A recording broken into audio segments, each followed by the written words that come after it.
Si ce soir tu souffres en pensant que tu t'es trompé sur la sincérité d'une personne, si tu ressens comme un mélange de déception, d'incompréhension et de remise en question, comme si tout ce que tu avais cru ne te paraît être qu'une illusion, alors pose-toi au calme et écoute ce petit murmure. Ce n'est un secret pour personne que les ruptures amoureuses font partie des épreuves les plus douloureuses à traverser à cause de la petite dualité qui s'installe entre notre petit cerveau rationnel qui lui comprend rapidement et notre petit cœur qui a toujours besoin de plus de temps. Par contre, on parle beaucoup moins de certaines émotions qui peuvent compliquer la situation, comme le fait de penser s'être trompé sur la sincérité d'une personne qui nous amène en plus à se sentir trahi. Quand on a donné notre confiance à quelqu'un, quand on a ressenti de la sincérité, de la justesse et de la connexion, et que cette personne change de comportement d'un seul coup, ou qu'elle ne correspond plus à ce qu'on croyait, on se retrouve alors perdu dans un chaos émotionnel douloureux.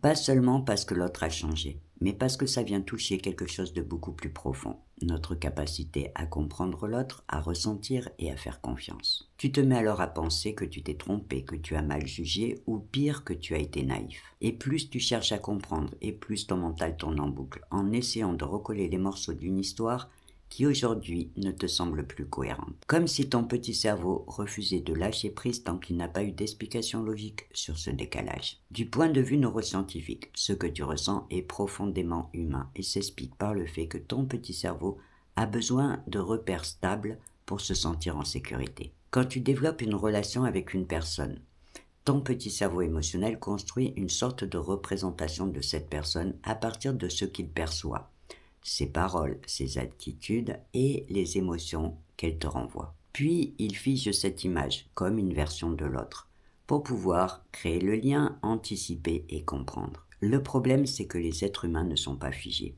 Ils évoluent, ils changent, ils traversent des choses qu'on ne voit pas et qu'ils ne disent pas toujours et donc qu'on ne peut pas comprendre. Et quand la réalité ne correspond plus à l'image que l'on a de cette personne, alors on se met à ressentir une sorte de décalage, voire un sentiment de trahison, alors qu'au final, ce n'est qu'une histoire de changement et d'évolution, que l'on ne peut ni contrôler, ni comprendre totalement. Mais tu sais quoi ? Ce que tu ressens ne veut pas dire que tu t'es trompé, que tu es naïf ou que tu es incapable de comprendre les gens, mais juste que tu as connu une version de cette personne à un moment donné avec les éléments que tu avais, et aujourd'hui, cette personne a juste changé. Alors ce soir, ne cherche pas à tout analyser et à tout comprendre. Parce que plus tu vas essayer de forcer et plus tu vas t'enfermer dans une boucle de rumination qui va te faire souffrir. À la place, dis-toi simplement qu'en travaillant sur ta perception de la situation, tu vas pouvoir aider ton petit cerveau à sortir de cette boucle en lui offrant de l'espace et du temps. Prends du recul, pas pour fuir ce que tu ressens, mais pour arrêter d'essayer de te battre contre quelque chose que tu ne peux pas maîtriser. Ne refoule pas tes émotions en essayant de les mettre sous le tapis. Dis-toi plutôt que ta tristesse, ta déception et ta colère sont juste normales et légitimes.